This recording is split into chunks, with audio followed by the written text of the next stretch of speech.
Welcome to Fun Facts Daily, your source for just the good stuff. Monday through Friday, we're bringing fun facts and news you can use, all carefully curated to uplift and inform. So give yourself a break, relax, and learn something awesome in just a few minutes every day. Hi everyone, I'm Kyle Wood, and today we'll be learning all about one of the world's most beloved foods, cheese. But before we get into the facts, let's warm up our brains with a little challenge to see if you can tell truth from fiction. Consider this. During a naval battle in the 19th century, a fleet of warships ran out of cannonballs. Thinking quickly, the admiral ordered his crew to load the cannons with hard, stale rounds of cheese, and they ended up winning the battle. What do you think? Is this an actual fact or just too good to be true? We'll find out at the end of the episode.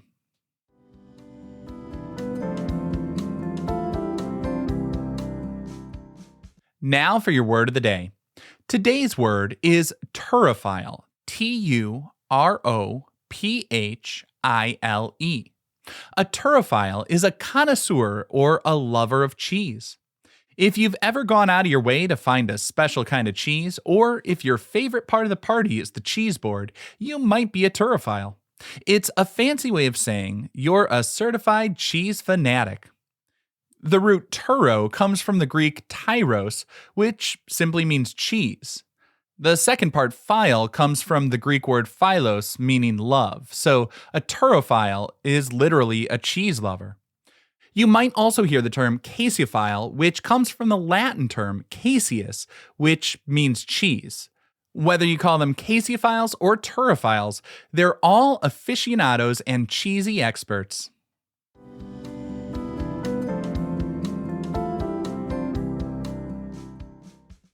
Time for your daily high five, our top 5 fun facts about cheese. Number 1, cheese can quite literally make you happy, and it's not just because it's delicious.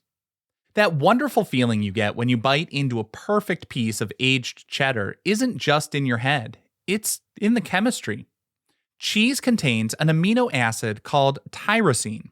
When your body digests cheese and breaks down this compound, it can help trigger the production of dopamine. Now, dopamine is a famous neurotransmitter known as the feel-good chemical associated with rewards, motivations, and pleasures in your brain. Furthermore, some aged cheeses also contain a compound called phenylethylamine, or PEA. This is the very same chemical that our brains release when we fall in love. And it's also found in chocolate.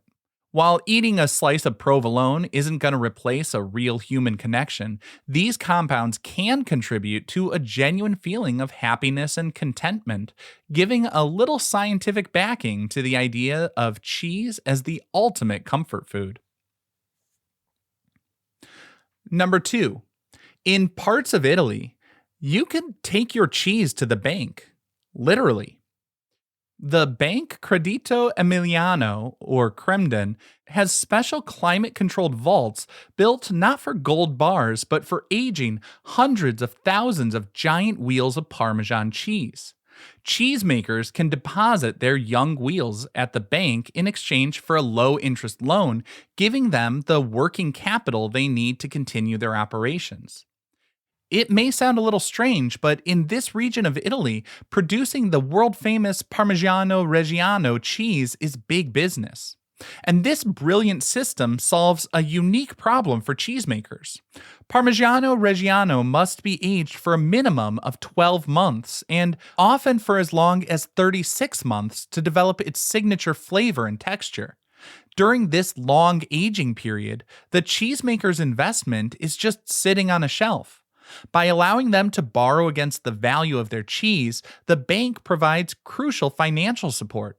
And the bank, in turn, gets a very safe form of collateral that, unlike many other assets, actually becomes more valuable over time as it ages to perfection. Number 3, the love for cheese isn't a modern thing.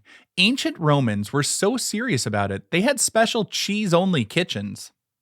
Cheese was a fundamental part of daily life in the Roman Empire, enjoyed by everyone from the legions of soldiers to the emperors themselves. In fact, they loved it so much that many wealthy Roman villas had a dedicated room or a small separate kitchen just for making cheese. This special room was called the caseale, which literally translates to the cheese room. It was a space designed specifically for the art of cheese production. These ancient cheese kitchens were surprisingly sophisticated. They had areas for pressing the curds to remove whey, tables for salting the cheese to preserve it, and well ventilated shelves for aging the cheese to develop its flavor. The Romans were masters of cheesemaking, developing techniques for hard and soft cheeses, and even smoking cheese for extra flavor. Many of these techniques and cheese recipes are still influential in European cheesemaking today. Number 4, brace yourselves because one of the world's most famous cheese delicacies is alive. In the Italian island of Sardinia, there's a traditional sheep milk cheese called casu marzu, which translates to rotten cheese. What makes it so unique is that it contains thousands of live insect larvae. That's right, maggots. These larvae are intentionally introduced to the cheese to kickstart an advanced level of fermentation. The digestive action of the larvae break down the cheese's fats, creating a very soft, creamy, and gooey texture. The flavor of casu marzu is intensely sharp and has been known to burn the tongue. For safety, many locals eat it while wearing eye protection because when disturbed, the tiny larvae can launch themselves up to 6 inches. Due to health concerns, the cheese is actually banned from commercial sale by the European Union and was named the world's most dangerous cheese by the Guinness World Records. Still, it remains a treasured cultural delicacy in Sardinia, just not for the faint of heart. And our 5th and final fun fact for today: from the famous veins in blue cheese to the iconic holes in Swiss, some of cheese's most distinct characteristics are created by carefully controlled mold and bacteria. While you should definitely throw away cheese that starts growing mold in your fridge, some of the world's most prized cheeses are made by deliberately adding it. Take blue cheese, for example. Cheesemakers introduce a special safe-to-eat mold, often from the Penicillium family, like Penicillium roqueforti for Roquefort cheese. The cheese wheels are then pierced with long needles, which allow oxygen to travel deep inside. This oxygen acts like a wake-up call for the mold, allowing it to grow into the famous blue and green veins that give these cheeses their sharp, pungent flavor and creamy texture. But it's not just mold that works this sort of magic. Helpful bacteria can also be a cheesemaker's assistant. For example, with Swiss cheese, the iconic holes, properly called eyes, are made by a bacterium called Propionibacterium shermani. As the cheese ages, this microbe consumes the lactic acid in the cheese and releases bubbles of carbon dioxide. Because the cheese has a dense rind, the gas gets trapped, forming the signature holes we all recognize. This bacterium also contributes to the sweet, nutty flavor. These tiny organisms are the true masters behind both the look and taste of many famous cheeses.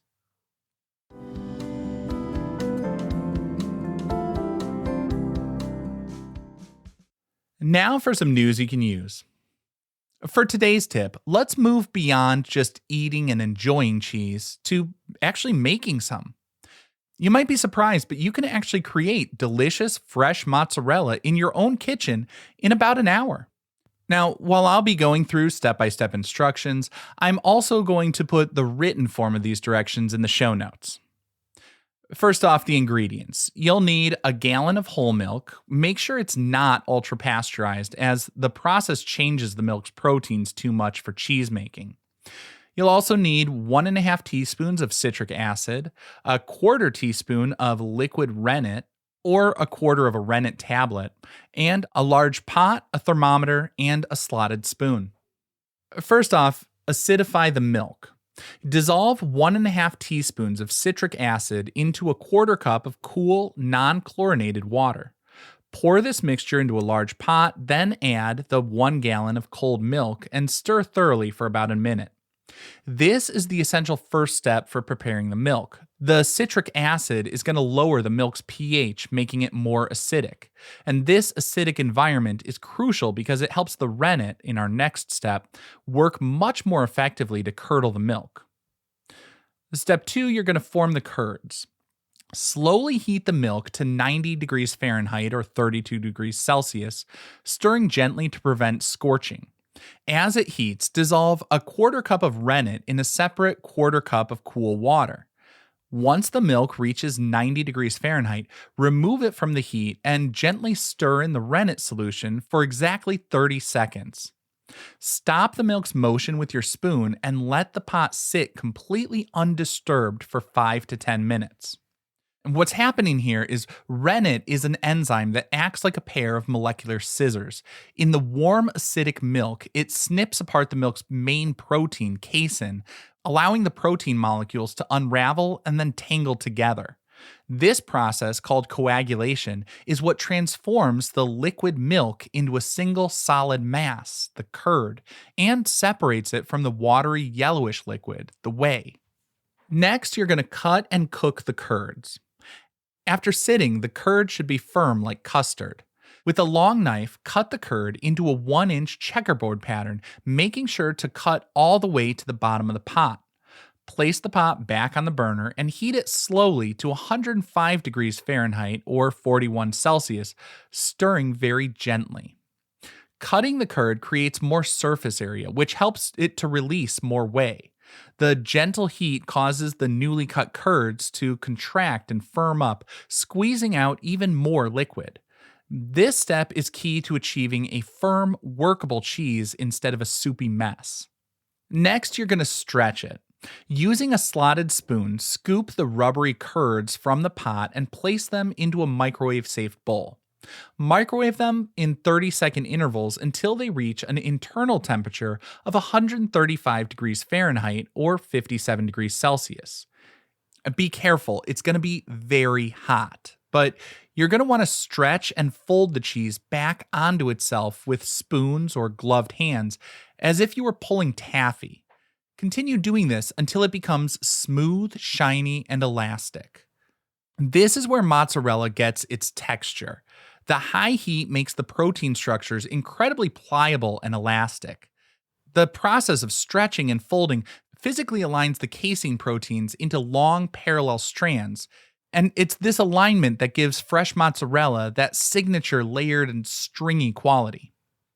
Once the cheese is smooth and stretchy, shape it into one large ball or several smaller ones, but immediately place the finished balls into a bowl of cool salt water, a simple brine. The brine does two things. It rapidly cools the cheese, which stops the stretching process and sets the final texture, and it perfectly seasons the mozzarella all the way through. After a few minutes of cooling, your homemade cheese is ready to eat.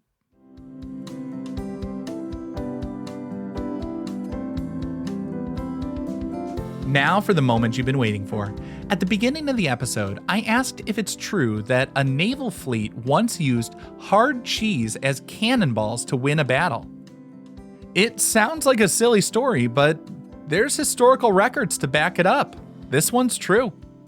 The event reportedly took place in 1841 during a battle off the coast of Argentina. An Argentinian fleet, commanded by Admiral William Brown, was in a heated battle and realized they were running dangerously low on cannonballs. In a moment of sheer desperation and maybe a bit of genius, the Admiral noticed his ship's cargo included old petrified rounds of Dutch Edam cheese, and they were as hard as rocks. He ordered his crew to load the cheese into the cannons, and they fired them at the enemy ships. The hard, waxy spheres caused surprisingly significant damage to the rigging and to the morale of the opposing fleet, who were stunned to be pelted by dairy products, ultimately contributing to the victory for Admiral Brown. It's one of history's most creative and delicious examples of thinking outside the box.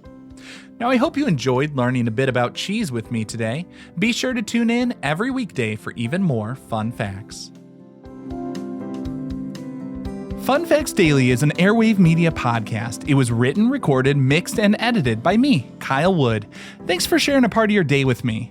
Be sure to follow Fun Facts Daily on your favorite podcast app so you can keep the good stuff coming your way every day. And if you like the show, please do me a favor and leave a kind rating, review, or just tell your friends about it.